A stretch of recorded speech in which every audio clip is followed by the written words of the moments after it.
வயசு வைக்கோலா போகுதாம், கிழவி கின்னாரம் வாசிக்குதாம். அப்படின்னு ஒரு வசனம் சொல்லுவாங்க.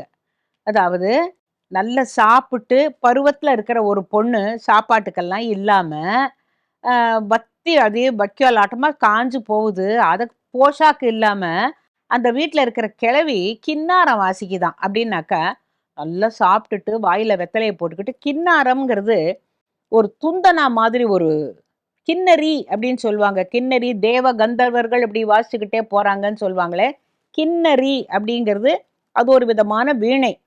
நம்ம ஊர்லலாம் இதுக்குன்னே கின்னரி சுரைக்கானே கிடைக்குமாம். அந்த கின்னரி சுரைக்காய நல்லா தண்ணீல காய போட்டு, அத மிதக்க விட்டுருவாங்க. உள்ள இருக்கிறதெல்லாம் ஓட்ட போட்டு அத எடுத்துருவாங்க. அதுக்கு ஒரு தந்தி வச்சு முடிக்கிட்டு டை டை டை டை டை டைன்னு போடுவாங்க. இந்த துந்தனான்னு சொல்லுவாங்களே.